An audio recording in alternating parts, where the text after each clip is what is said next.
Shalom, salam sejahtera bagi para sahabat Muki dan semua viewers Metanoia Muki TV. Hari ini spesial, istimewa. Ketua Umum Majelis Umat Kristen Indonesia hadir berkunjung ke Metanoia Muki TV. Saya nggak mau panjang lebar di awal perkataan. Kenapa? Karena saya ingin memberi ruang dan waktu sebanyak-banyaknya untuk menggali emas hari ini bersama dengan yang terhormat terkasih Bapak Jasarmen Purba, Sarjana Hukum selaku Ketua Umum Majelis Umat Kristen Indonesia. Siap. Terima kasih Pak atas kehadirannya. Ini satu kehormatan bagi kami. Bapak jauh-jauh dari Batam datang ke studio kami di Jakarta untuk memberikan waktunya, dan saya nggak mau kehilangan kesempatan. Kita ngobrol banyak, kita tanpa skrip. Tadi saya sudah bilang, Pak, saya nggak pakai skrip. Saya mau ngobrol sama Bapak, ngobrol santai, menggali yang mungkin sahabat Muki tidak tahu. Ikuti pembicaraan kami. Pak, langsung Pak, saya ke satu pertanyaan. Bapak sebagai mantan anggota Dewan yang terhormat 2 periode. Bapak seorang pengusaha yang sukses, saya boleh katakan demikian. Dan sekarang Bapak sudah masuki usia senja, Pak. Pertanyaan saya, kenapa Bapak masih mau repot-repot, Pak? Ada di Muki, Pak. Baik, terima kasih. Satu pertanyaan yang sangat menarik. Tapi kalau izinkan saya panggil Rio saja ya. Siap, silakan. Jadi Rio, begini. Memang saya 2 periode sebagai senator, mewakili Provinsi Kepulauan Riau. Nah kemudian sesudah itu ditawarkan untuk masuk di Muki. Nah di Muki tujuannya adalah dalam rangka pelayanan. Ketika itu mereka datang ke kantor di Senayan. Nah ketika datang, ini barang apa ini? Saya bilang begitu. Saya itu lantas dia datang, saya bilang, nggak perlu lah itu, saya bilang. Nah kemudian ketika yang kedua juga seperti itu. Nah ketika yang ketiga, mereka menyebut ini untuk pelayanan Bapak, katanya. Tadi udah disinggung oleh pendeta, itu pelayanan. Jadi dari sisi pelayanan saya siap untuk itu.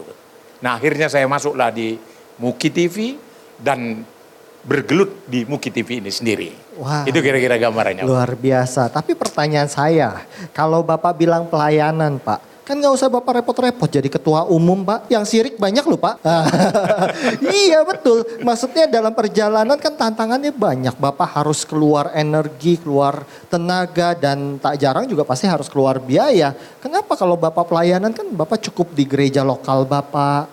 Baik, jadi yang menarik di sini adalah di Muki itu ternyata itu untuk semua denominasi gereja. Karena Muki tidak menyinggung persoalan doktrin, tidak menyinggung persoalan dogma. Sehingga semua sinode ada di dalam. Nah untuk itu ada yang disebut dengan 4K dalam anggaran dasar, anggaran rumah tangga. Itu yang menarik bagi saya. Ya, apa itu Pak? K yang pertama adalah memperjuangkan kebenaran. Nah kebenaran itu adalah katakan ya atas ya, katakan tidak atas tidak. Artinya apa? Artinya kita menjauhkan kejahatan. Nah itu harapan yang sangat mulia sekali. Betul. Nah kemudian yang kedua, keadilan. Yang kedua, keadilan itu apa? Kalau saya mau contohkan seperti ini. Ada 2 orang anak dari satu rumah tangga. Nah kemudian satu anak berusia SMA dan satu lagi berusia masih TK. Nah ketika dibayar kepada mereka, diberikan kepada mereka oleh orang tua 100 ribu, apakah itu adil? Nah bagi anak-anak ini yang 100 ribu akan dikoyakkannya.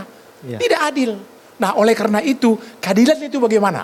Nah itulah yang akan diperjuangkan oleh Muki itu sendiri. Dan yang paling menarik dari sisi kesetaraan. Nah kesetaraan itu apa yang dimaksud? Tadi sudah disinggung oleh kawan-kawan kita bahwa orang mendapat, katakanlah bagian orang ada dapat sekian. Nah kemudian kita yang termasuk dari bagian orang itu juga harus setara. Jadi jangan orang lain dapat, kita tidak dapat. Mari kita sama-sama dapat di dalam Indonesia ini sendiri. Nah, dari 3K itu semuanya itu diperjuangkan berdasarkan K yang terakhir adalah kasih. Itu kira-kira gambarannya Pak. Sehingga saya menarik untuk masuk ke dalam Muki ini sendiri. Jadi perjuangan Muki adalah 4K. Dicatat baik-baik, kebenaran, keadilan, kesetaraan berdasarkan kasih. Wah luar biasa sekali Pak. Tapi dalam perjalanan hidup Bapak saya terkesan Pak. Bapak bukan orang yang terlahir dengan privilege yang semuanya serba ada. Mau ada posisi gampang, bapak saya punya channel dan lain sebagainya. Tetapi justru saya melihat perjalanan hidup Bapak, bahkan Bapak pernah menjadi supir taksi, betul Pak ya?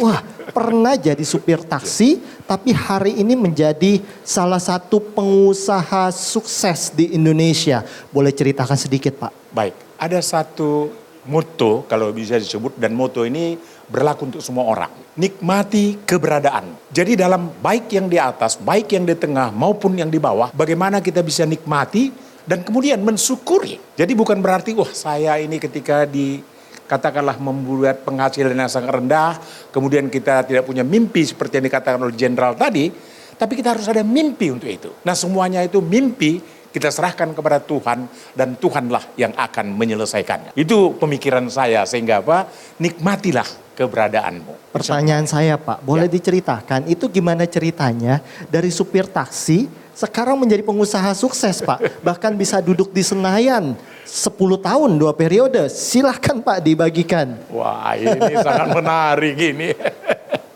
Baik, sesuai dengan tema daripada Metanoia Muki TV ini, disebut Kristen asik. Pengalaman saya juga, Kristen itu asik. Nah dengan kondisi apa? Dengan kondisi seperti menjadi katakanlah supir taksi, itu bukan pekerjaan yang rendah.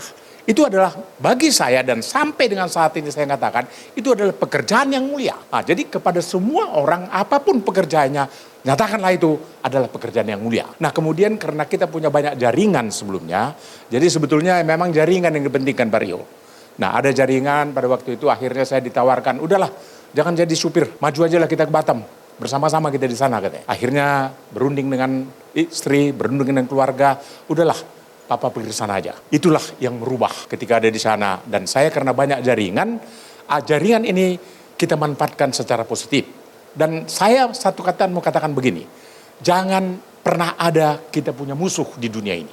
Tidak boleh ada. Kalau ada musuh, saya dalam hati saya nggak bisa tidur Pak Rio. Nah itu, jadi jangan ada musuh. Semua kita anggap sebagai kawan. Semua kita anggap sebagai sahabat. Ya, saya mau memperjelas di sini mengenai supir taksi dan pengusaha tadi. Saya bukan membedakan kelas atau saya katakan misalkan supir taksi itu di bawah lalu pengusaha di atas. Tapi justru perjalanan hidup ini yang istimewa ya Pak ya. Dari profesi supir taksi bisa terus berjalan, Tuhan hantar bawa, mungkin belok ke kiri, belok ke kanan gitu ya Pak. Hampir tergelincir juga mungkin pernah gitu ya. Tapi sampai pada satu posisi, satu tujuan yang Bapak bisa mengabdikan diri lebih luas lagi. Ini luar biasa Pak. Sehingga pertanyaan saya satu Pak. Dari semua perjalanan hidup yang sudah Bapak lalui, apa yang menjadi mimpi Bapak yang belum tercapai saat ini? Waduh, ini jadi PR lagi nih, apalagi mimpinya ini satu hal yang luar biasa. Tapi saya mengatakan begini, di dalam autobiografi saya disebut ada moto. Jadi kalau orang mengatakan motonya hidup adalah kesempatan, tapi kalau bagi saya, hai, tahu itu apa artinya hai? Apa itu Pak? Hidup adalah ibadah. Wah, hidup Jadi adalah pekerjaan ibadah. apapun yang kita kerjakan, itu adalah ibadah kita bagi Tuhan. Nah itu gambarannya, apa saja. Jadikan itu menjadi ibadah. Termasuk Metanoia Muki TV ini, kita jadikan ibadah untuk memuliakan kebesaran nama Tuhan itu sendiri. Luar biasa. Itu kira-kira gambarannya. Kolose 3 ayat 23. Oke. Segala sesuatu kita lakukan seperti untuk Tuhan. Amin. Jadi ketika kita nyupir taksi, lakukan pekerjaan kita seperti untuk Tuhan. Ketika kita sedang menjadi seorang senator, kita lakukan pekerjaan kita seperti untuk Tuhan. Dan menjadi ketua umum pastinya melakukan pekerjaan itu juga untuk Tuhan. Pak, saya ingin menggali lebih jauh lagi Pak. Wah, ini gali terus ini. Kita gali, makanya saya bilang hari ini kita menggali silakan. emas Pak. Di dalam kepemimpinan Bapak, 2 periode Ya. di Majelis Umat Kristen Indonesia ini Pak. Bapak tentunya setuju sama saya, yang namanya pemimpin itu tentu tidak bisa menyenangkan semua orang. Apa kiat-kiat Bapak untuk bisa merangkul orang-orang yang mungkin tidak disenangkan dengan kebijakan Bapak, dengan program Bapak dan lain sebagainya. Soalnya saya tertarik, tadi Bapak bilang kalau Bapak ada musuh nggak bisa tidur Pak.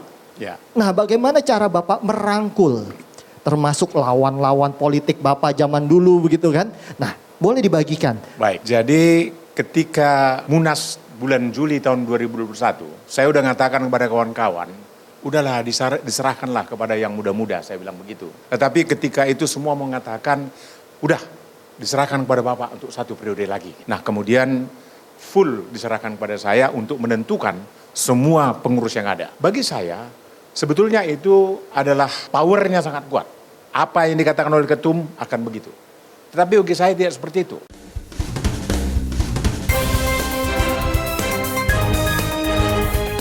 Silahkan datang, gantikan saya di kemudian hari. Tapi di kemudian hari loh, jangan di sekarang. Sekarang ini masih tetap kita. Artinya menutup rumah ibadah adalah FKB, itu salah.